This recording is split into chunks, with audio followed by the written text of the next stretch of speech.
This is Food for Thought, a podcast for all, but a specifically curated conversation for men and those that love them. Food for Thought is powered by the Brothers Brunch, which is an experience that focuses on three specific ingredients: cuisine, culture, and connection. The Food for Thought podcast adds to this experience as it's intended to be an expansion of one's palate that explores the human side of leadership, the reality of our relationships, the legacies we intend to leave, and other drops in life's proverbial bucket that provide men with the tools that they need in an effort to lean in as better husbands, fathers, and friends. Welcome to the table. This is Food for Thought.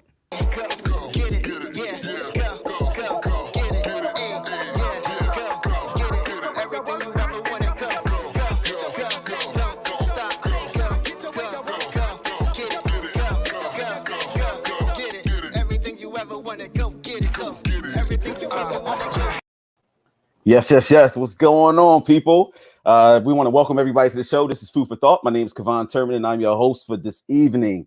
Listen, man, we have a great guest today. I'm energized and I'm ready to go. Listen, I've been following this brother for quite some time. I've not drunk the juice yet, man. I've not pulled the trigger. And I think some of you may know who I'm talking about, and some of you are in the same boat. You have not pulled the trigger. But listen, there has to be something behind this man traveling the entire world with the family of all things, right? The entire world, and doing it economically, right? There's a trick to the travel, and we're going to get behind the veil, if you will, with my man Ronnie Dunston. And so, without further ado, I'd like to welcome him to the show. Food for Thought. Let's go. Hey, what's good? What's going on? Good. Hey, man, I'm happy to be here. Hey, man, listen, Let me put on this camera some. Okay, there we go. I have a drink. I have some water. I have some water too. So, we got to toast it up. Yeah, this is water. This is ice water all day. Which I just found out you don't drink. What's that about? Yeah, I don't drink, brother. So, I just never was my thing. I mean, in school, in college, and even now, I just never was a drink. I was always the designated driver. So, that was easy for our frat. So they was quick. Like, oh, we know Ron driving. Right, what fraternity you in, good brother? What fraternity you in? Kappa Alpha Psi, you know what I'm saying? Kappa Alpha Psi Fraternity Incorporated. Okay. You already know. It's a little hat I see the hat in the back. I see the hat in the back. Strategically placed. Yeah. Listen, man, we want to get right into it. I'm really excited, man. I do the show because I have the opportunity to know some amazing people, man. These are some dope individuals that are just doing great things in the world. They've got it. Whatever that is, that je ne sais quoi, if you will. But I don't really know you. I don't. Like, when you think about it, right? It's the frat, it's the social media, but we've never sat down and broke bread. Yeah. Can you remember us ever being in at the same table? You start thinking back because I'm spring 98. So and I'm follow too. Yeah, I ain't that far. Because G, and then I know JB and all them. So we may have, but I had the long hair and a whole different lifestyle there too. So a different lifestyle. So listen, why don't we get into it? Tell the folks why you're at the table, man. Because again, the Brothers Brunch is an expansion of one's palate, right? This is not about this spans far beyond the culinary standpoint, right? So this is about life's experiential, palate, if you will. And so it's all about experiences. So it's cuisine, culture, and connection. But most people, and I don't blame them based on the name, the Brothers Brunch, can't get past the Brothers Brunch. Yeah. And so this is about feeding you, man, not just feeding the body, which we know how important the nourishments are. You live with Doc. We'll get to that later. But it's about feeding your soul, your mind, your body, your spirit. And so the cuisine is more than just the food. It's cuisine, it's culture, great cultural experiences, and connections, bringing brothers with brothers, man. So welcome to the table. Tell the folks who are watching who you are. So my name is Ronnie Dunston. I'm the CEO and founder of Road to 100 Countries. I came up with the concept just to, I just wanted to travel the world. But what I've done now is I've created what we call travel education. So a lot of people, have travel agencies and travel businesses. And for me, it's all about education. I thought about doing a travel agent thing, but I'm not really into booking things for people. I'd rather teach somebody how to do it themselves and show them that they can economically do it, how easy it is. So I didn't really come up with this concept the Tricks to Travel until probably maybe about 2 years ago. Actually, this is the second year that it started. So, and it wasn't, I didn't really get into the Road to 100 for everyone and not just me until we were like 75 countries in. It was literally 75 countries in. We had the whole hashtag going ourselves, but I just, I brought in it to just be about everybody else as well and not just us. So 75 countries in. Listen, man, some people can't fathom. I mean, look, it's levels to this thing called life, right? So some people have not been out the country. Yeah, it's very true. So why don't we start, like, when I say tell us a little more about yourself, tell us like who you are to the level of, what type of family you come from, siblings, and then lead us all the way up to that beautiful baby girl you have. Okay, I got you. So, I mean, one, I'm the eldest of three. My dad was military, so I was a military brat. My parents didn't go to college. I was the first to go to college. Now all my cousins go to college now. My brother, everybody's been to college now. I was the first to graduate from college, first to go. For me, it was just about, I'm from Jersey, so I had the hustle mindset all the time. Even though I traveled, I've lived in Germany, with my parents, but other than Germany, it was pretty much Texas, Germany, Washington, and then Jersey, of course. My background is undergrad. I didn't really know what I wanted to do. It was like psychology and business, and then I just went into more business field. So worked at a university. I was a dean of students. I've always been a teacher, so I was a dean of students as well as a professor. And during that time frame, I racked up like 4 free degrees. So I have like an MBA, and MPA, MHRM, project management. So those are just things that I started doing. Right. Now, what I do now is I work actually for the government, but I do contract work. I'm a training specialist, and it's pretty much essentially teaching. So, I create training materials for them. Nice. So, and it's always, that's what I realize is that's my niche. I've always been one, I'm a Virgo, I'm very detail oriented, and I've always been one to want to teach people and just expand people's horizons on an array of topics. I'm like a jack of all trades, but I like to say I'm a master of some. Yeah. That's good. You're a Virgo. I am married to a Virgo. See, she's a good woman right there. Yeah, she's phenomenal. But this is not about us, right? This is about you. So why don't you tell us about your phenomenal woman? So I married Dr. Sheba. So her whole website is drsheba.com. Doc, you got to know, I wanted you on the show, but, we wanted to start with Ryan, the whole male thing. So yeah, I got you. All right. So she, my wife, she's in a sorority. She's Sigma Gamma Rho. And nice.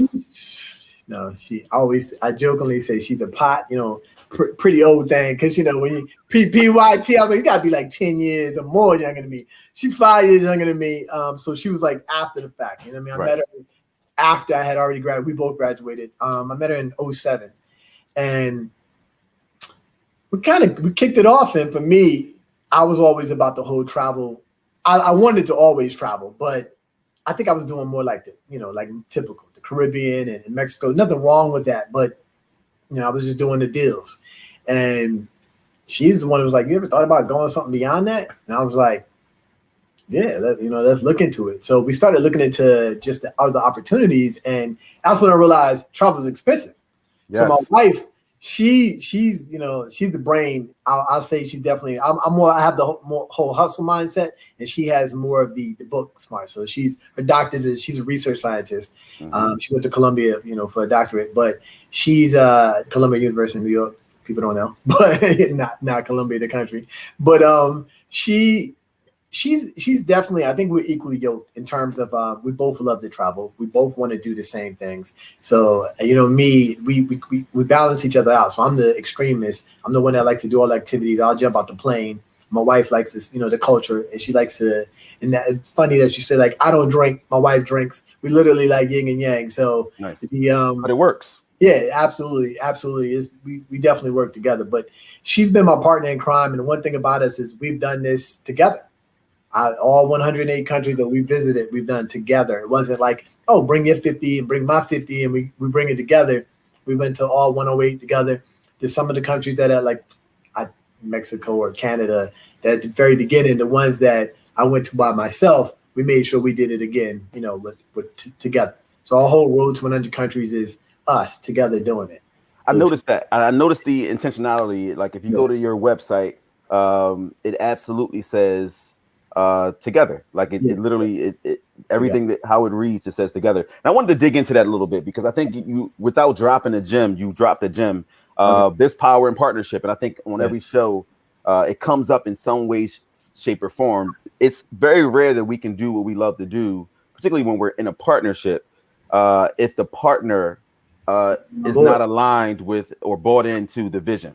Correct. So I want to talk a little bit about that. And has it always been? Was it like an easy, hey, listen, I want to see the world, and was she the brains behind it? Like, hey, well, let's do it, but let's do it economically. Like, talk to us about the synergy and how that actually came about, because I really want to dig into the travel. She was more so about, hey, let's live beyond the Caribbean and Mexico.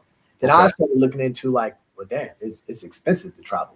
So once I started, I think the first year, the points and mile system, that was another thing that annoyed me, is that you start looking, you can deep dive online and start looking at things. And now they have some YouTube channels here and there, but no one really gives you the gems. They'll give you a little pointer here and there. You know, you can put it together, but a lot of times they want to upcharge you. We talking like hundreds of dollars. I've spent, I know one thing was like $150 for a seminar, another $200, and I just realized like they're not taking me anywhere. They're not telling me. They're telling me like, oh, you can go here for this many points, and you can go here for this many miles. But how do you earn that many points? How do you earn that many miles? Like, tell me how to get there. Don't tell me where I can go. Okay. And that was one thing that I noticed. So for me, I got into the point mile game. I'm the when it comes to the brains of tricks to travel and just the hustle, it's all me. And my wife is just on board, and she's more of she's definitely a helping hand. Like she just, you know, I'll spin things off. Like, what do you think about this? What do you think about this? Like for me, she wanted me to write a guide, and I was like, you know what? I think more people learn because I'm a professor by trade as well as a trainer, so training specialist. So for me, it was more like, no, you know what? How-to videos. And then you got to see the attention span. People about 10 to 15 minutes is their attention span. So what I did, that long? Yeah. Well, 10 like shorter than that. 15 minutes in something that you're interested in. Let's start there. So to me, I was like, you know what? Let me take these and break it up. And that's how I created the course and came about it. But the whole Road to 100 countries, she just said, let's go beyond. And once she said that, I was like, well, how many countries? And the funny part is, a lot of people don't know this, and I was one of them ignorant to it as well 6-7 years ago. I was like, walk to another country. How many countries is it? That's what I was like. That's the one thing I didn't know, right? Yeah. So like 200, you know what I mean? So I looked it up, and the UN, and it's actually, so the UN recognizes it's 195 countries, right? The UN recognizes. Okay. But if you actually look at it, it's like 223, right? But, you know, the UN recognized, and this is what, you know, I guess the United Nations come together to say that this is the equivalent. This is an actual country. So out of 195, I said to myself, 195, okay, half, about 100. I said, so let's just go to 100. Let's go to half of the world. And, you know, at first it sounded like a pipe dream. So, you know what I mean? Like when I said it, she was like, okay, we're going to half of the world. Really? You know, how long are we going to do this? I was like, well, let's have a time frame. Neither one of us had kids. And so that was one thing. So the clock was ticking for me, for her, for her on me. Like, okay, well, yeah, my clock ticking. When are we going to do this? So we didn't really, I think I would say 2013. 2013 is when we decided to not repeat countries. So we started traveling. I met her in 2007. We actually, first year, we went to like Canada. I was like our first country. We drove up to Canada and like Bahamas. We went to Mexico like 4 or 5 times. And it wasn't until like 2013, we was about 13 countries in, like in terms of like the Caribbean and a couple other things. And I was like, you know what? Let's stop repeating countries. We've been to Mexico so many times. And that's when the whole concept of, let's go to 0 to 100 real quick. Let's just, you know, do half of the world. And 87 countries. It took us from 2013 to 2018. In 5 years, we did 87 pretty much to give 108. Man, listen, that's dope. Like that's dope. But I really want to get into it because at the end of the day, man, first of all, I want to talk about, I want to get into the how for sure. Mm-hmm. But let me ask a quick question. Okay. I love the intentionality behind, you know, traveling with your wife, and it's really dope. But do you ever venture off and do your own thing with the frat, or you know, a brother's trip or anything like that, or so is it just strictly before I got married, we would do things that here's the biggest the biggest issue, or not issue, I would say concern when you're trying to travel, even with our frat. So yeah, I'm all about the points and miles game. Like, for example, when we hit our 100 year anniversary, our 100 for for Kappa Alpha Psi, we went to Indiana. So I was like, I set up everything, trying to get money from people and getting people to buy in to go. Like, for me, I don't have time for that. And I'm like, hey, look, let's go to Brazil. 10 people. Big. I'm down. Payment time come, then it's 2. By the time we on the plane, then it's me. So it's like, look, man, I don't have time for that. So I'll definitely do a trip. And most people, now I'm at the point that frat will hit me up. They go, Ronnie will set it all up. But if I set it all up, I don't have to, look, I need you to drop your money, bro. I don't have time to BS if you're really not going to go. And so for me, I did do trips, but our trips was all the cheap stuff. We went to Mexico. We went to we went to Carabana in Canada. So my group trips, Miami, you know what I mean? Yeah, CIAA weekend, we used to go there all the time. So I've done things all the time. We went to CIAA every year since 2008 until, until I got married, until 2014. So the funny part is in 2014, the last CIAA was my bachelor party. Okay. And that was it. But I haven't, COVID hit and my wife and I was hitting these countries. So at that point, it just got to a point where. So we're going to jump around a little bit then, because that's one of the questions I wanted to ask. During COVID, did you slow down or did you hype it up a little bit? Nah, you talking, we used to do, I would say we would travel almost every month. We've traveled at least 10 months out of the year.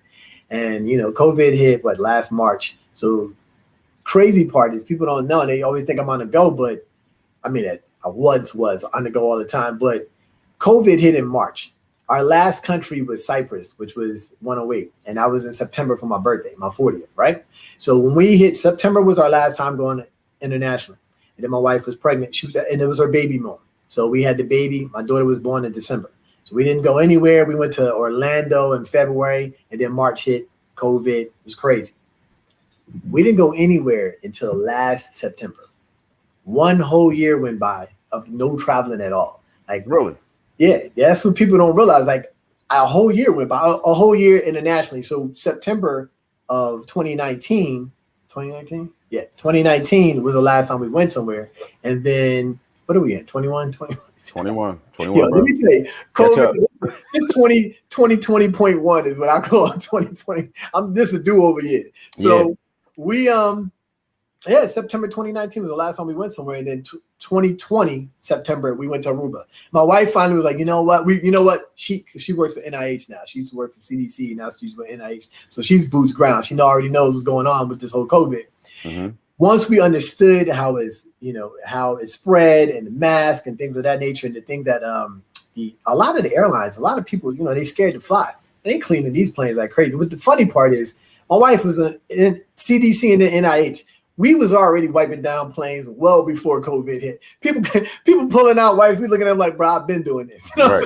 So for us, we've been wiping down things to begin with. But for us, once she realized, like, okay, maybe we could travel. Let's go somewhere short. And then our daughter, she turned 1 last December. So she was 8-9 months. So we just realized, like, let's do Aruba. Aruba was her first, and Aruba was a short flight. I was the first time. I've been to Aruba before, but we went there for 2 weeks. I usually Caribbean island, man, 4 or 5 days. That's all you need. We went there. All you need.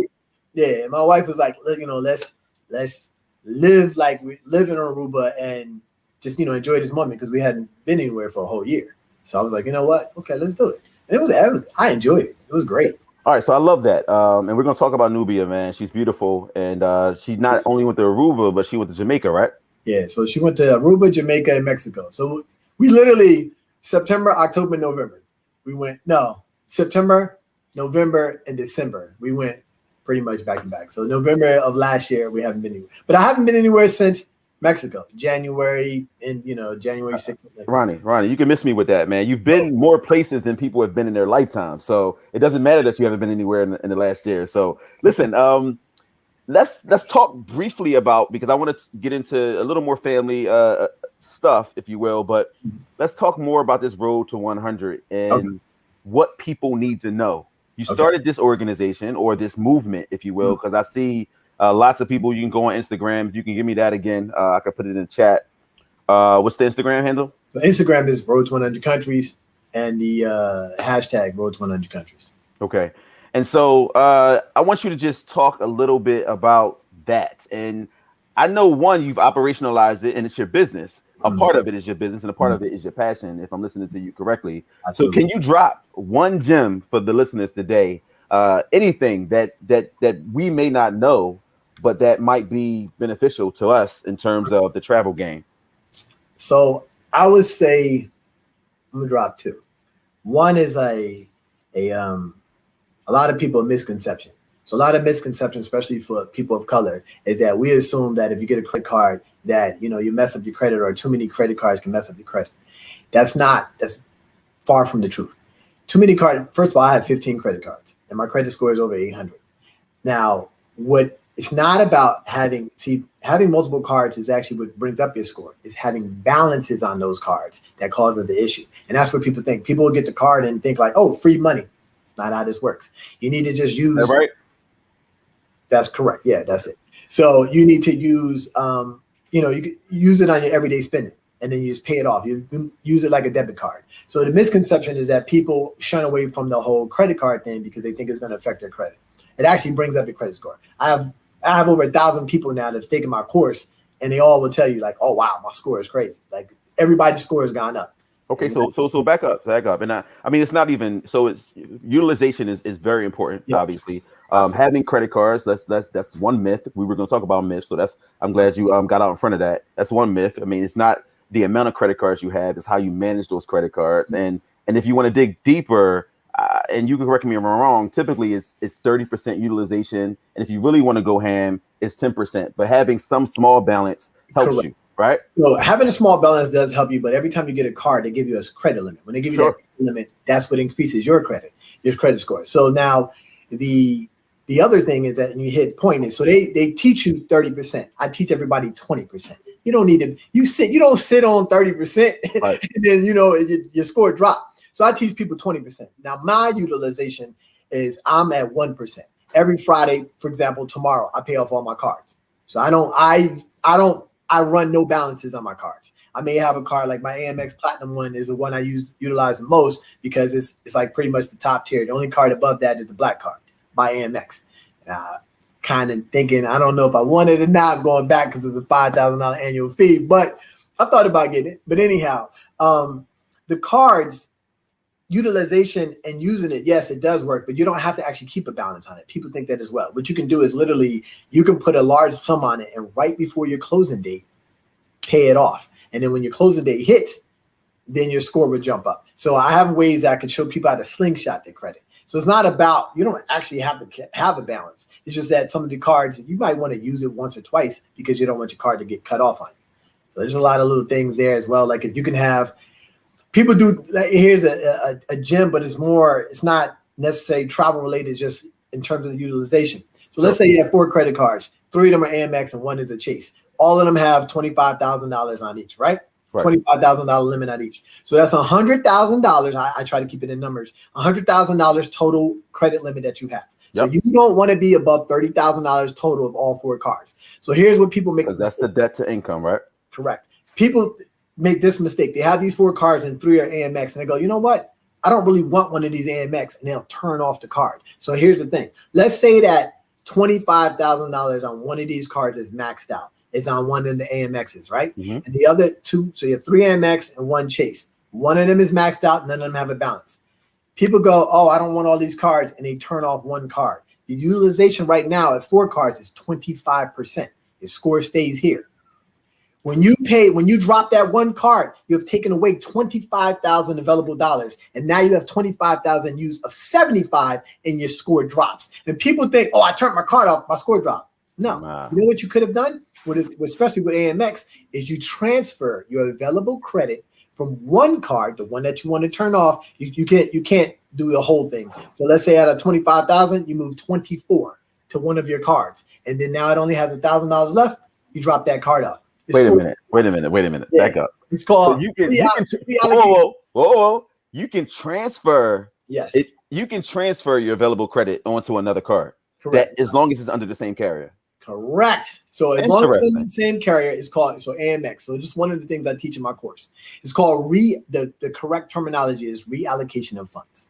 So a lot of times now, I don't want to rag on the other ones, but AMX is the best when it comes to that. And the reason why AMX is the best is because you don't have to call anybody. You can literally scroll down. I show you in my course, and I show you exactly where it's at. You click on the button, and in my course, I show you step by step how to do it. And you reallocate the funds. What you cannot do is you can't do the whole funds because you can't. It turns off the card. And they won't allow you to do that. Now it's like 1,000 to 2,000, depends on the card. But again, if it's a $25,000 limit, you take like 23 and you put it on one card. Now you only have $2,000 left on that card. You turn it off. Your utilization still doesn't go above 30% because you had 25,000 of what? 98,000?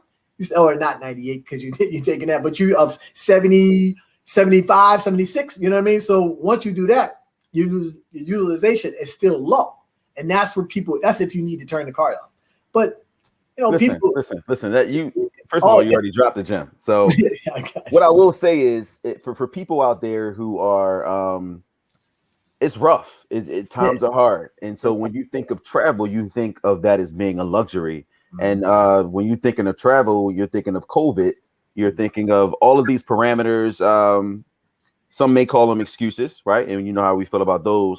But at the end of the day, like, can you talk through the mentality? Like, I hear what you're saying, but it seems for some not attainable to even think about travel. And so I hear you strategically talking, like you're leaning in on the credit piece, because I think that has a lot to do with access and being able to do what you want to do.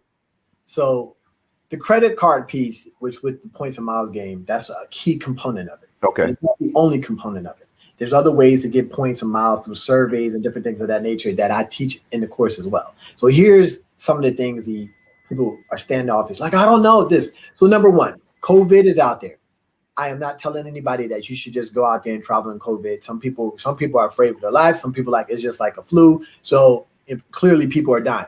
So, but this is actually the time now is what I try to explain to people. This is actually the time to rack up your points and miles. And that's where the misconception. People are like, well, I'm not traveling, so I don't need to learn. That's the wrong thing to do. Like, right. I'm at 4 million points. I haven't been anywhere for a year, right? Before that, I'm at 4 million Hilton points purely because I've just been racking up this entire time. So a lot of times, how do you get 4 million Hilton points? Which means that you don't ever have to pay for a hotel, technically. Yeah, bro, I haven't paid for a hotel in 7 years already. No, what was it? 6 years? 7? No, it's 6 years. 6 years. The first year, brother. I have a very serious question. Okay. Can you gift points? I'm just curious. I'm asking for a friend. Can you gift points? Yeah, you can. You can give points. All right. You're welcome, people. We're friends now. Let's go. So anyway, so the misconception is that they think because they're not traveling that they don't need to learn this system, and that's furthest from the truth. Because I can teach now. I already have people. I've finally started doing it. I have a lot of people that do reviews, and I have testimonials now. So where my problem, I'll say, lied for people to understand, because I knew that my system was great. I know that my system works because I'm only teaching people what I did myself. Right. But people don't want to hear you giving your opinion about your shit, about your course. They're looking at you like, so you telling me it's your course. Right. They want to hear other people's opinions. So I have a lot of testimonials now on our website, and there's over 40, 50 testimonials of people just telling you how to work in the system. You got people who are moms, people who are single moms, families, solo travelers, all, you name it, I've helped. So at this point, what people start to realize is like, oh, I can do this. It's easier. So even when you apply for a credit card and, you're denied it, and I'm like, let's see why they denied you. Let's figure out what that is. But also, don't let that discourage you. Here's some surveys. You're going to have to put a little more work in, but let me show you how to earn other points and miles by doing surveys, or do even your everyday spending on your other card, but you can go through something called My Points is what I teach people on. I have a video where I teach people how you can earn miles faster, a free flight faster on My Points than you can with your credit card, with your airline credit card. Yeah, so I don't think I've ever gotten a free flight. And I've been flying and doing all types of stuff, traveling for work my entire life. Bruh. What I'm doing wrong. You know what? Better yet, I think a lot of people are asking that question. So why don't we just get the formality? Why don't you tell us what we need to do if we need access, if we want access to this type of information? So the website is road100countries.com. You go to the website, you click on Learn the Tricks to Travel. So right at the very top, I think the link I gave you is a direct link, but it's pretty much, if you do road100countries.com, you do a /tricks to travel, it takes you straight to the page. Or if you go to my website and you click on Learn the Tricks to Travel, it takes you to the page. What I've done now is I've made it affordable. So originally it started off at about $50. And the reason why I was for $49.99, and the reason why I thought to myself at the time, one is valuable information. I wish I had it. And at the time, I have over 50 videos in it. So again, there's about 8 hours of content. So I was like, $1 a video. You know what I mean? I thought to myself, $1 a video. But people who were travelers were signing up. People who knew to travel or did a little bit of travel were signing up. Who was not signing up was the people who don't travel. That was the market that I was trying to go for. So I'm like, why aren't they signing up? $50. So I said, you know what? I dropped it. Went from 50 to 25. And then I hit the sweet spot. Wait. So this is 25 per what? No, dollars total. Just $25. Yeah, you know, it's funny. I read one testimonial and a woman said she was like joking about, like $25. Why? And but I think her point that she was trying to make is like, why did I wait so long to do it? Everybody said. So this is the funny part. Every single person that takes my course all say. So my homegirl Kim, she's been in 90. She's at 96 now. Before I met her, she was at like 80. Right? She hit 16 countries in like a year or so after taking my course. The first thing she said is, "Oh my God, all the points and miles that I left out." Oh, right? You leave a lot of money on the table for sure.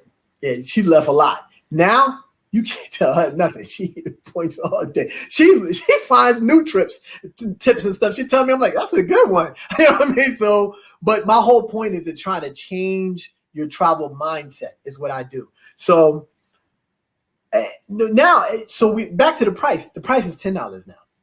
It's actually $10. I made it simple. It's $10.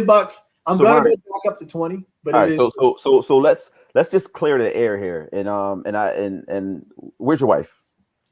She's upstairs with the baby. Okay. Bathing her. So this has never been about money. Nah, it's never been about money. And that's it. I'm glad you saying it. No, I'm glad that you recognize. Some people don't recognize it. I'm like, bro, you think I'm trying to get you for $10? Are you serious? It's never been about money. But on the flip side to it, and this is what I tell people, because our people always want, well, why are you charging then? Make it free. Here's why. Number one, I'm not a blogger.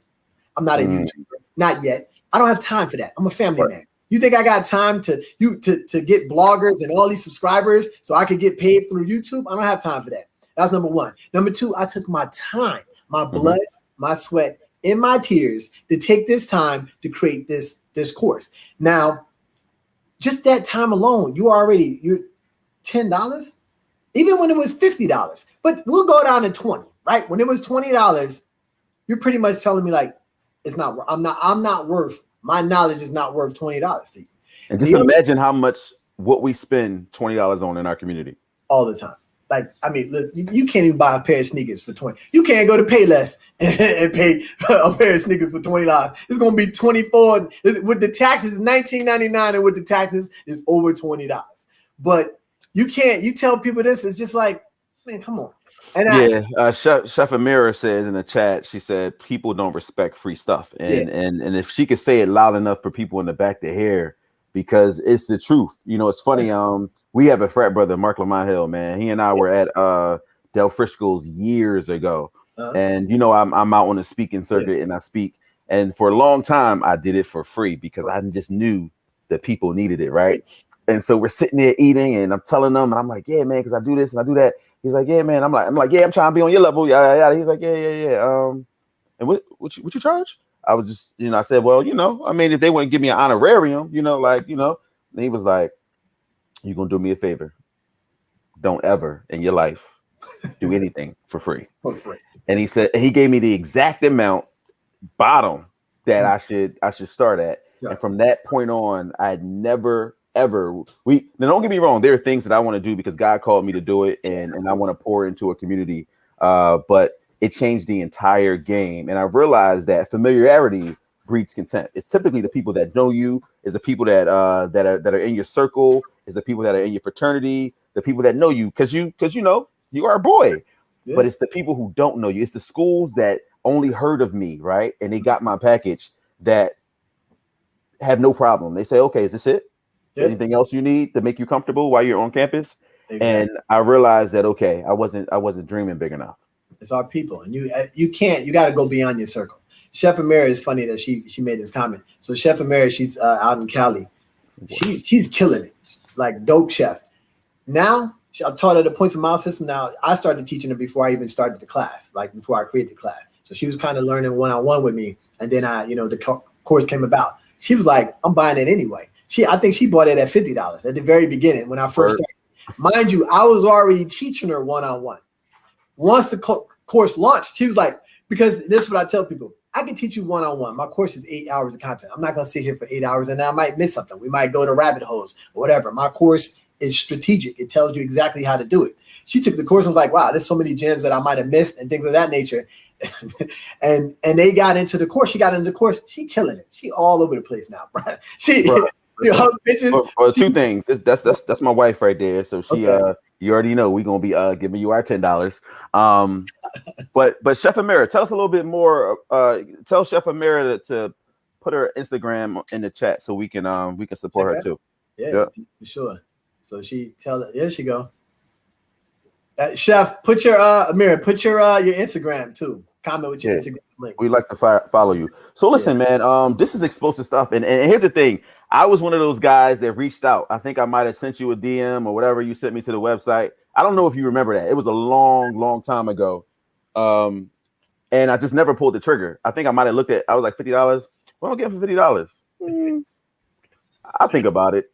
Don't get me wrong. There's a lot of people like that. So I ain't the only one. Right? You're not. Bro, I got them for $10. $10 is more the sweet spot because now people don't argue with me with the $10 now. Like I look at it differently, man. I really do look at it differently. I think it's levels to it. And I think when you grow up and you become an adult, God forbid you become an entrepreneur and you really start feeling or someone who just offers a service, anything of themselves. And I think for a long time I was setting myself on fire to keep other people warm. And that's not sustainable, nor is it fair, right? So let's continue, man. Let's talk about your beautiful baby daughter, Nubia. She came in the world a year and some change ago. Is she a dream come true? Yeah, absolutely. She's my little. I mean, that's my mini me. She's a mini Sheba, but she look a little like me. Not really, but okay. Yeah, well, I show my baby pictures, and we kind of look one thing. But she's a fireball. She's spunky, and the funny part is she doesn't cry on a plane. We get on a plane, put little headphones on, and she'll look. That's my little role partner right there. I can see right now that me and her. The funny part is, as soon as she's able, I'm teaching her the game from the beginning. Right. From the very beginning. She will probably already know that she's going to surpass me in whatever I teach her because I'm going to download everything I know into her and she's going to take it running. But I already foresee things like me and my daughter just going to Milan for a weekend because she want to go shopping. And, daddy is going to take it like, let's go. But to the point where she'll know how to create her own points and miles to the point I'm like, oh, let's get this economy, basic. She'd be like, nah, daddy, we flying first class. Like I can see that in her. So I'm like, well, them points cost so much. Well, not if you go this route. I'm like, well, damn, you figured that out. I can see it coming. The world better watch out, man. Yeah. Well, let me tell you, man, Nubia is definitely going to be, she's definitely going to be a world traveler. And some people, even with her, us taking her now is, well, she doesn't remember anything. Look, we take enough pictures and enough videos that will instill in her to the point that she'll think that she was there. She'll remember that she was there when she's like 10, 12 years old. Like I went here and there. And it's because she's going to have so many pictures and so many videos that she can pretty much just download it, into her memory. But we're going to make those memories even more when she does get a little older. So it was definitely easier now because we don't pay for her flights, but because, she's under 2, but we're flying to Maldives in April, and we're doing the whole first class suites on Emirates. So I had to pay some money for a little infant seat. It cost me like $600. I was like, yeah, they put the taxes and the taxes and then the upgrade fee they gave me, something like that. Now, have you been to the Maldives before? Yeah, we went our second year anniversary. So this is our second time. So the first time we went on the top notch Hilton to Conrad, and this time we're going to one of the most prestigious hotels, is the St. Regis through Marriott. So it's like one of them 6-star hotels. It's one of them that everybody, if you want to go to the Maldives, they sought out to go to. So, and we're doing it completely free. I think it would have cost me $15,000, and it's completely free. So we're going there. The same thing with the flight. The flight was like $15,000 each for the the apartment in the sky. We're doing that completely free. So I will taxes. I paid the taxes. I paid about $1,600. It was about $500 each for my wife and I for taxes, and about $600 for my daughter. So do you have to be with means or make a certain amount of money? No. No, because I have literally now have help, because so in my group, I started this another thing too that people don't get out. I dropped this. A lot of people don't know. So you don't just get the course anymore.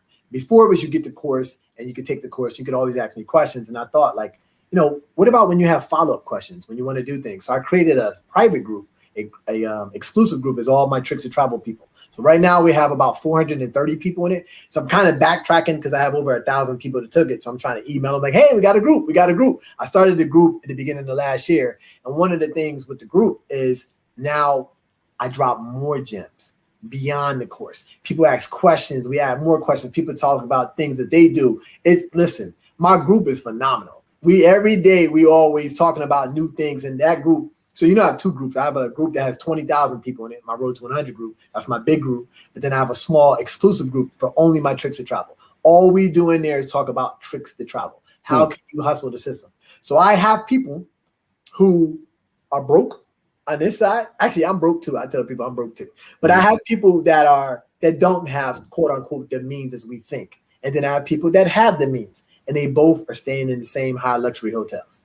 And the reason why is because, for example, I said the Maldives, I paid about $1,000, $1,600 because I wanted to do the apartment in the sky. You know what I mean? Yeah. But you could fly. So the first time we went to the Maldives, I paid $200 to go to the Maldives. It was $100 each for our taxes, and we flew economy. So you can fly economy. Can you go there? Yeah. You don't have to do big, the big baller stuff. Now, once you get in the Maldives, you can stay in the rooms for free as well. So I teach people, so the rooms are completely free. So when I always say essentially free, and the reason why is because you have to pay the taxes for the flight. But other than the taxes for the flight, your hotel room, if you book in with points, is free. And every 5th night, you get even free as well. There's so many different things that people just don't know. Yeah, listen, I just posted in the group how— Bro, I don't feel like I'm living right now, though. I feel like I'm living like below my means. I keep trying to tell people the amount of money that you can save, you can do other things with your means. And and travel is a luxury. I did this post one time and people kept coming back at me. I'm like, what? It's not a luxury. Like anybody could do it. But I realized it is a luxury. Travel is a luxury, but you can make it so affordable that everything else that you thought was a luxury, something that you couldn't attain, you can attain it now. And that's what I was going to ask you. I was going to ask you the question: is travel a luxury? So I'm glad you addressed that. Yeah, it is a luxury. Listen, bro, you were actually back to Nubia, man, because she got to get a little shine here. Okay. What you're doing for her is phenomenal. I mean, I took my son to Haiti. Yeah. So I don't know if he think that's as sexy as he went out the country. Aruba, but it was an experience. I'll tell you that. But what you're doing for her, man, is phenomenal. I want you to talk a little bit about being a father, being a pop, man, a dream come true. My daughter was a dream come true. My son was a dream come true. But that being said, man, what you're, one of my homies asked me a question one time. He said, why is the tallest tree in the forest? And I said, is it a trick question? I don't know. I don't know, right? And so he said, it's position, right? It's because it's of where it sits, right?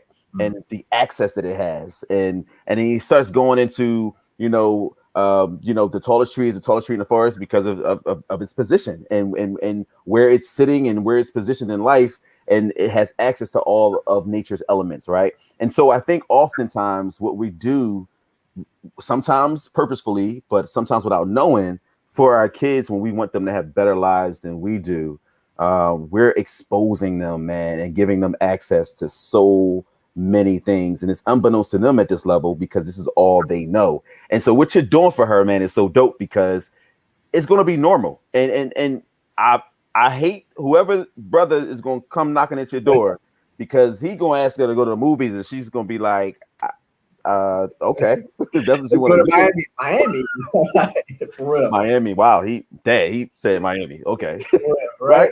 So just talk about briefly just how you feel. It's funny that I used to ask my students that question. So my answer to that actual question is it starts with the root.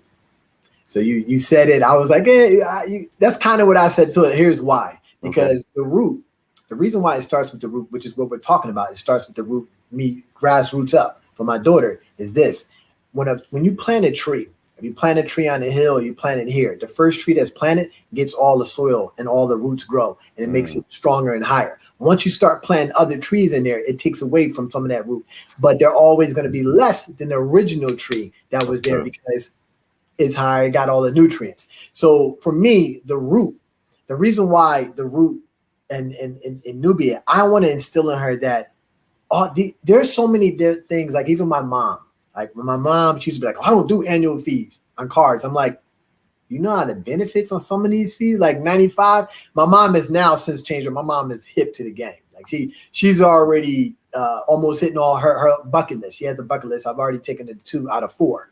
So, but for Nubia, I want to instill in her. I want her to be cultural minded around the world, like just not here in the U.S. And understand that what we have, we're not rich, we're not poor, I don't even say we're in between. We're living our life and we're living a good life. And I want you to understand that there are people who are less than us. There's people that's higher than us in terms of financial, but you are loved, you enjoy your life, and you can still do what you want to do, even if you don't, quote unquote, have all the money. And a lot of people think that, I'm not going to go buy. I mean, can I go buy a Maserati right now? I could. But even if I could, I'm not going to drop $300,000-$400,000. There's other ways to it. Your credit could buy you a Maserati. You might not keep the Maserati, but your credit could buy you the Maserati. Understanding how you got to pay that Maserati money. Exactly. You can ride in a Maserati for 6 months before they take your car. You know what I'm saying? But your credit is so many different things that people don't understand is that you have to broaden your horizons. And that's what I want to do for Nubia is because I don't want her to have the narrow track mind. I want her to broaden her horizons, to understand that there's so many different ways. There's so many different ways to peel back life. Yeah, this is good. This is good. I got so much I want to ask, as you well know, because of what I sent you, right? Dang. So what direction do I want to go in? So speak briefly about the cultural immersion, if that's your thing, because I noticed that you go to a lot of exotic places, but being in other countries, and what is 1 or 2 things that you've learned just about culturally that just changes you as a person? I mean, I lived in Africa. I go to Haiti often, so I can speak to things that are just like, wow, like this would never happen where I'm from, but because I've experienced it, I'm a changed person. So one of the things I will say is that for us, for Black people, is that the racism is stronger here than anywhere in the world. And there's racism everywhere. I'm not saying there's not. There's definitely racism everywhere. But the one thing about us, and I'll say it's really Europe and the US, is that the systematic racism that they bring about is from the European culture and the US. For us, it's brought up in that. You go to other places, they're just more curious about the color of your skin. They're still here to help you. One of the places that is in Europe, but is the northern part of Ireland is part of the UK, this is the ironic part. So I went to Ireland and I love Ireland. I tell people, if you're Black, listen, you go to Ireland. And I'm going to tell you why. You're going to see 2 things when you go to Ireland. Southern Ireland, which is the country. Ireland, unfortunately, half of it they sold. I don't know what happened to the UK. So the northern part of Ireland is considered the UK. It's not Ireland. I mean, it's Ireland, but it's the northern part of Ireland. So it's not a new country. It's a part of the UK. You're a whole teacher right now. Huh? You're a whole teacher right now, but go ahead. Yeah. So the southern part of Ireland is Ireland. The southern part of Ireland doesn't have that many Black people, the skin, right? The northern part of Ireland does. They have a lot of people. Great Britain comes over, they have a lot of Black. I was in the southern part of Ireland.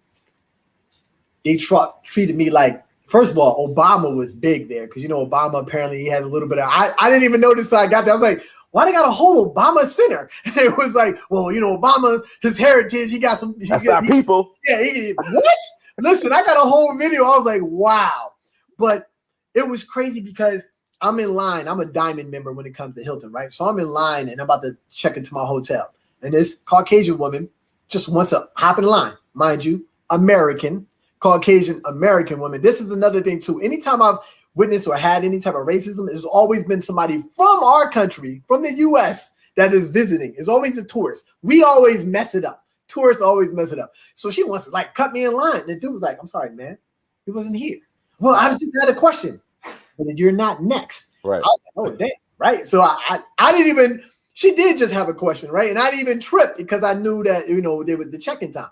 Took care of me. I think same thing happened at the airport. I'm in the Ireland airport. Right. And it was my wife and I. And my wife got to go before me with the checked bags. And this it was a crew, but I forgot what country they were from, right? But they were Caucasian, but in color, at least it was white in color. But I don't remember what country, maybe Berlin, or I don't know where they was from, Germany or something. But they was coming through, right? And the flight attendant, they were like, "Well, we're the flight attendant. We'll go through." And the dude saw that I was with my wife, and he was like, "Are you with him?" And I was like, "Yeah, but you know, I know they go. They're flight attendants. They go." Sure. It's like, nah, stop them all. It's like, nah, let him go. I'm like, you know, in the U.S., I'm like, I'm just black. You know what I'm saying? Like, they would have let it happen. Yeah, for real. But here, in another country, you start to realize, like, you know, respect is respect. Racism is something that is, you know, people always, oh, why you guys? That was my ancestors. Blah blah blah. You know, Caucasians may say that, and I say to them like, yeah, but you know what? You still haven't lost that mindset. You still haven't changed that mindset. Your root is still there. Like you have to go beyond that. And one thing I learned is just traveling is that I'm not just black. I'm a human being when I travel.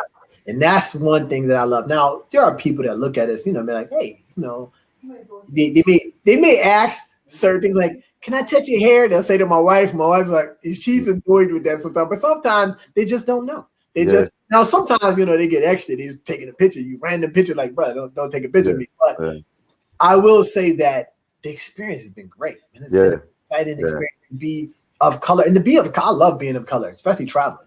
And the only thing that why I created this course is I don't see enough of me. People see us all over IG and all that. I'm like, ask them how many people was black on the plane. Like, yeah, you might see them on IG or your circle of people are travelers, but how many of them, unless they go as a group, how many of them are actually there? Or just listen, I hear you. I hear you. It's just you can't, man. Look, it's real. It's very real, but it's mind-boggling. It's definitely a great experience. To travel, you got to see the world, man. You got to see the world. Listen, I went to Croatia, Dubrovnik, and Dubrovnik is one of my favorites. Game of Thrones, beautiful, man. And I wasn't even a fan of Game of Thrones, to be honest with you. Me neither. When I first went, me neither. But but while I was there, I was like, yo, I gotta go to Bosnia. Not that I thought it was a sexy place to go, but it was so close. And they can't even get to the water without Croatia, like going through. It was just, but the plane ride, it said a lot. Just because I'm looking around, I'm like, wow. So it ain't gonna be one other brother in here, like nobody. I'm gonna tell you what the plane ride is when you're going to somewhere. Like I went to somewhere where was it Namibia? Was it Namibia? I want to say it was Namibia. It was definitely Namibia. And now Namibia is in Africa. It's either Kenya or Namibia. I feel like it's Namibia. So I'm gonna go with Namibia on there. Either way, here was the point. We were on the plane. I'm like, are we going to Africa? Why are we the only black people on this plane? like that's the first thing I said. I'm like, when we got, I think it was where was we at? Was it Namibia? No. It was Mauritius. And I had to do a stop. I remember the layover. It wasn't until we picked up on the small layover, then some people came out, but then they were going home. Excuse me. Yeah. Where's that? Don't tell nobody I'm asking. So Mauritius was our actual 100 country, right? And Mauritius is actually an island off the coast of Africa, but it's a part of Africa. Oh, yeah, I was going to say that. Yeah, I strategically, so I made Mauritius our 100 country, because it's Africa, but then I also made it because I knew people didn't know where it was. It was like, it's Mauritius. I was like, bro. Now the funny part is though, they have, and it's interesting about Mauritius, is that they have, so the fun thing about Mauritius is that they have a Chinese, Indian, and African heritage in one. Is like, let me tell you. You ever go to? I've been to Jamaica and I've seen somebody. They was an Asian and they had straight Jamaican accent. You look at them like, they grew up there. Right. You go to Africa and you'll look at an Asian. Again, this is an Americanized stereotypical. We look like, you think they're gonna speak Chinese or that's another thing. Asian is not just Chinese. It's not at all. Filipino, Chinese, like you. And highly offended if people. Yeah. Well, whatever. But stereotypical. We think they're gonna blah blah blah, and they just start speaking. Either they're speaking Mauritian or they're speaking straight English, and they don't have an accent. They're straight from there. But the reason why is because I learned when we were in Mauritius is that the slave trade, and then once slavery even stopped, alleged when it was abolished, when they freed labor, they would bring India. India is close to Mauritius. They would come down and sail through, and they would settle there. So there, and as well as I think it was China, if I'm not mistaken, settled there as well. And they would come there for labor, and then they would just stay there. And it made a mixed breed. Like, it's crazy. They got Hindu temples in one way, and it's crazy. But I love Mauritius. And how do you spell it? Mauritius is MAURITIUS. Man, I love that. I love. So if you go to like Road4Thought.com, you put Mauritius. No, for sure. / Let me just make sure. Baby's not having. She's having. Yeah, she's upstairs having she's getting a bath. Hey, so listen. We are a couple minutes away from when I wanted to end. I wanted to, if you can, 30 seconds or less, tell me how your wife would address a woman who was tuning in who just had a baby or has a 1-year-old. And is post-pregnancy and who feels like it'll be 5, 6, 10 years before they are able to take that dream vacation. Travel?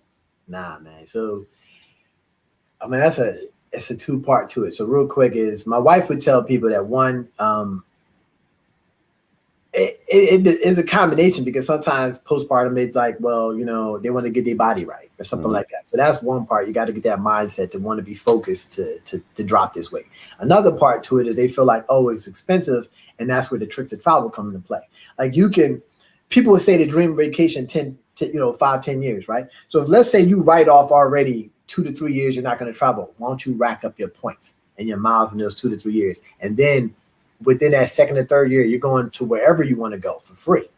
And that's a lot of times that she would tell people is that the trick she tells people now. People always like, oh, I want to go on my dream vacation. So, well, look, right now in the COVID times, you're not going to go anywhere. Why don't you rack up your points and miles? Here's the cards that you can do. And come the time you're ready to travel, you go wherever you want to go. But what we do is we try to tell people to goal set. So we do travel goal setting where we tell people where, pick 3 places you want to go. Then I show you how to map it out. How many points it's going to take and how many miles it's going to take to go there. And so you going that to that degree of we do Zoom calls. So I do a monthly Zoom call in my group. So my group, I got 20,000 people in the Road to 100 groups, right? And right now I have 400 and 430 something in my tricks of travel. My goal is to have at least 10% of my group, right? So that's my goal, to have 10% of my big group to be in the tricks of travel at minimum. So tricks of travel is the $10 or tricks of travel is different. No, so tricks to travel to get in. So now I got to the point where I'm just calling it like a membership fee. It's a one-time membership because it's beyond just the course. Right. When you pay for the tricks to travel course for $10, you get a welcome letter, a welcome email, and in that welcome email you get an access link to the group. The group. Now the course, you get 1 year access to the course. It's 365 days, 1 year access. But the group is unlimited. It's forever. Nice. So once you're in the group, the reason why I created the group is the follow-up questions for people to have. And anybody will tell you. You ask in the group, I'll map it all the way out for you. The reason why I have the group as well is because a lot of times people ask me the same questions. So now when they post it in the group and I answer it, it helps 45 people, whatever the case may be. It helps other people. So the reason why I also created the group is that I do things like a Zoom call. So, I have my last the first Zoom call was we're actually having a Zoom call next Saturday. So that did be our third one. So the first Zoom call was about travel goal setting. And it was about teaching people. I would tell people, give me your dream destinations, because you should use your points and miles for your dream destination first. Got it. If that's the only points and miles you ever get and you stop, at least you know that you went to your dream destination. After that, now I can tell you that anybody after that, once you go to your dream destination and it's checked off, so this is the problem with people. Listen, man, I use my points to go to Atlanta. I'm doing it wrong. That's the number one thing. That's the one thing I tell people in goal setting don't do. And the thing is that because here's the thing, if you check off your dream destination, why can't you do the rest? Right. If that's your dream and you knock that off, what's anything else? Everything else that's nothing. And that's what people, they start to realize. So I make you get to your dream. So people like Fiji, Maldives, Hawaii. Yeah, I mean, I've been to Hawaii a couple of times, but that's some people as well. But I mean, there's some people, I don't knock it. I tell you, because it's the best. Always the light skin ones. But I tell people pretty much I try to go to everybody's dream destination so that I can say I've been there and I can show you how to get there. So far, like Seychelles, Fiji, Vanuatu, Maldives, Bora Bora's coming up next, and I've been to Tahiti. That was my honeymoon. So I try to all the quote unquote dream destinations that people want to go. The only place I haven't been that's my dream is Antarctica. That's my last continent. I don't have dream destinations because for me, and I tell people this, if you make a bucket list, the point of creating a bucket list is to check it off. So it's not a dream list. A dream list is, I wish I could go there. So listen. This is I feel like I could talk another 30 minutes. Yeah, I'm sorry. This is awesome because I'm super intrigued. I want to know more. Can we do the quick hit list? You got time? Okay, go ahead. All right. Name one thing you can't live without. My daughter. What do you want to retire doing? Retire doing? Yes. Traveling the world. I want to travel the whole world. That's what we're going to do when we retire. Biggest lesson learned from quarantine thus far? One, financially, a lot of people, you should have came up with a hustle. If you was in all last year, if you didn't come up with an additional source of income, you're doing something wrong. Shout out to my homie Ziggy out there. If you didn't pay off debt, you're doing something wrong. Now, that part, job or a situation, that's different. Yeah, that's completely understandable. And even then, some people lost their job and then they figured out something new. But I think people in quarantine should have came up with a second hustle in their life, just in general. Are you happy? Yeah, absolutely. Who is your favorite human on the planet outside of Nubia? My mother. You said a few about mom, wife. It doesn't matter what order. I'm not gonna get you trouble. No, my mother is my favorite person. Yeah, I would go with my mom. What's the best advice anyone has ever given you? My mother you can do anything. No. The best advice my mother gave me is that knowledge is the key to success. A lot of times she told me people would put things in a book right in plain sight. For our people, they miss it. So she always told me to always dig deeper and read the fine print. So good stuff. In your opinion, can anything be worked out in a relationship? Absolutely. It's like communication is key. Without anything can be worked out if you start with communication. It can't be worked out once you go down the boulder. Like once you scorn a man or a woman but so much, at that point, the smartest thing might be to let it go. But if you start from the beginning with communication, absolutely. So communication is key. Without communication in a relationship, it's going to fail. It all falls apart. There you go. Whether it be sexual all of that. Relationship, communication is the key to everything. It's not just a relationship. It's a relationship. And this is what people don't understand. You and I, frat brothers, we have a relationship. Mm-hmm. A friendship is a relationship. Mm-hmm. A business partner is a relationship. So everything is a connection or some type of relationship, and communication is the key to all. Yep. What advice do you give that you don't follow?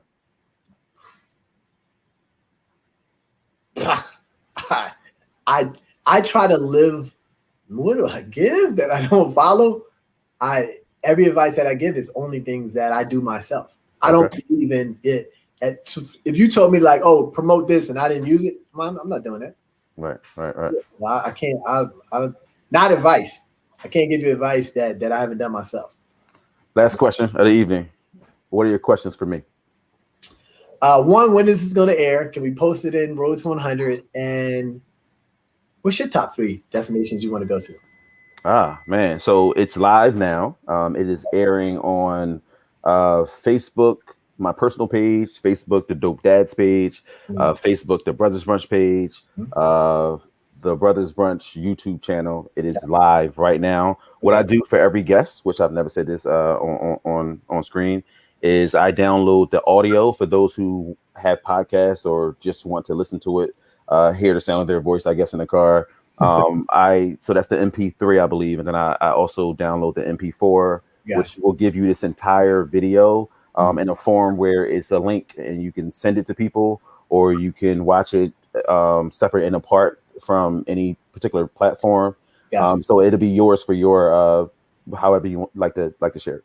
And so the 3 top destinations would probably for me would be I definitely want to do Maldives for sure. Okay. And it's also I'm gonna throw one in for my wife because technically her Maldives not for your wife. Nah, the Maldives for me. Okay. Okay. My wife actually wanted to go to Dubai. She wanted to be 40 and fly in Dubai. Your wife is a Virgo. We are switched. She's a Virgo. Maldives is my wife and Dubai is mine. So yeah. Dubai is I mean, so is the Maldives, but I kind of feel like Dubai is, well, first of all, there's levels to Maldives. I probably would choose Bora Bora or somewhere else before, but with Maldives, the one thing I'm stuck on is being remote, and from what I'm hearing, it's really a place to just go and relax and see the beauty. It's not necessarily, you're not turning up or she's coming back pregnant if you go to Maldives. Yeah, she's not, but yeah, we could practice a whole lot. So at the end of the 3rd would probably be man. So I've been to Africa, but we're talking countries. How many countries in Africa have you been to? Africa's a continent. I know. That's what I'm saying. Like I trying to think. Kenya was on the docket for this year for the Brothers Brunch. Okay. And I don't necessarily want to go everywhere in Africa. So there's so many countries that I've been to a whole lot in Africa, to be honest with you, on the west side. Because when I lived in Ghana, I mean, I just traveled throughout. Senegal. Okay, I got you. But yeah, so I probably would say I would love to be able to take my wife to Hawaii, just because, I hear it's a beautiful place to go. But yeah. So here's the funny part. All 3 of those, I can make it happen all next year for you. So Hawaii is one of them that, and I'll leave this nugget. Mm-hmm. Anybody that want to go to Hawaii, you fly, and I hate them, but I mean, I don't hate them. They're my 3rd. American Airlines. You get the American Airlines Barclays card and the Citi card. The Citi card, you pay $2,000 and you get your 60,000 bonus miles. The Barclays card, you pay $1. You just spend $1 and you get 50,000 miles. That 50 and 60, that's you and your wife round trip ticket to Hawaii. Hawaii on American Airlines is only 40,000 miles round trip. Really? Yeah. A lot of people don't know. People always go Hawaii. I'm like, no, easy. You can go to Hawaii. You can get one card and pay a $95 annual fee and you fly to Hawaii. That's flying to them. Now, Honolulu. So we've been to Honolulu twice, Maui once, or 3 times Honolulu and Maui once. And we're going to Kona, Big Island. We're supposed to go this year. We might go next year. But Hawaii is so easy to go to. Yeah. Dubai, they have so many. So Hilton is big in Dubai. They have a Conrad Dubai for 25,000 points a night. It's nothing. So I have a group of friends who want to go to Dubai in 2 years, and excuse me, it's rather affordable when you look at the payment plans from here to 2 years. And of course, we didn't all get the package yet, but it's going to be roughly $2,000. What's your first reaction to that? $2,000 includes what? That's the first thing I'm asking you. What is it? I don't know yet.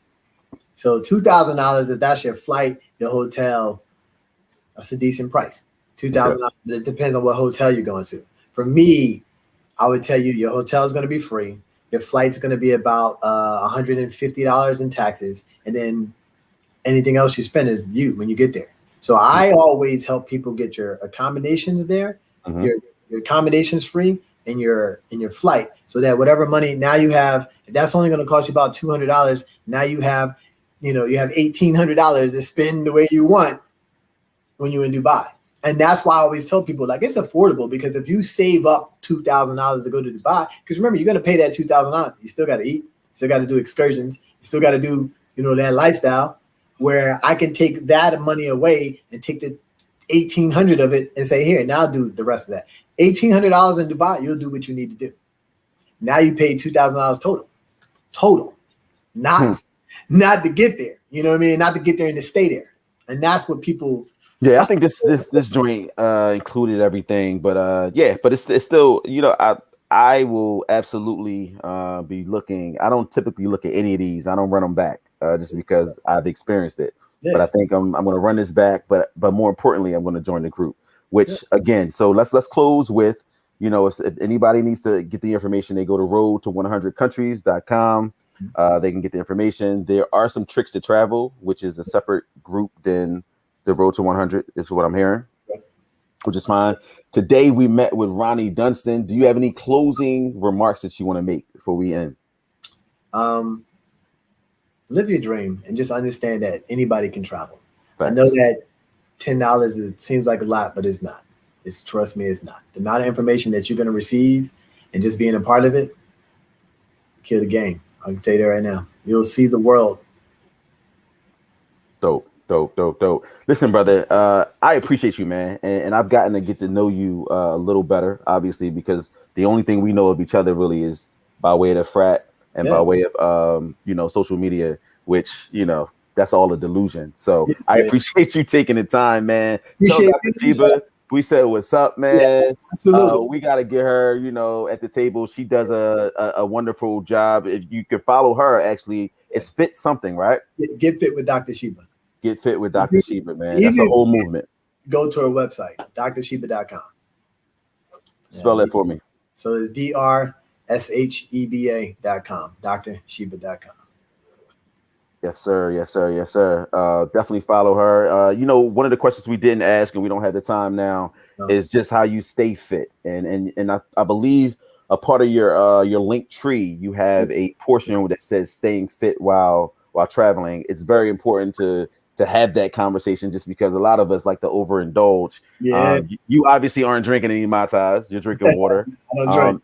And you all have one hell of a regimen in terms of fitness. So I appreciate you today, good brother. And my love and blessings to your family. Thank you, man, brother. All right, hold off. I'm gonna put you in the green room. Thank you so much for joining us today. Today was a great day. Every day is a great day. We appreciate you all. We appreciate brother Ronnie Dunston, man. He's my brother in the frat. My brother just in general, right? Because again, this is Food for Thought, powered by the Brothers Brunch. We lean in to give brothers the tools that they need to be successful and to show up as better husbands, fathers, and friends. So we appreciate Ronnie giving us the love today, dropping the gems, man, being like awesome, being transparent. This is clearly not about money for him, but it is more about legacy, and it mirrors the work that we do with the Brothers Brunch with giving brothers the tools. So again, thank you for Food for Thought. We appreciate you. We appreciate you tuning in every other week. I appreciate your consistency. I appreciate your love. Have a great evening. This is Food for Thought, a podcast for all, but a specifically curated conversation for men and those that love them. Food for Thought is powered by the Brothers Brunch, which is an experience that focuses on 3 specific ingredients: cuisine, culture, and connection. The Food for Thought podcast adds to this experience, as it's intended to be an expansion of one's palate that explores the human side of leadership, the reality of our relationships, the legacies we intend to leave, and other drops in life's proverbial bucket that provide men with the tools that they need in an effort to lean in as better husbands, fathers, and friends. Welcome to the table. This is Food for Thought.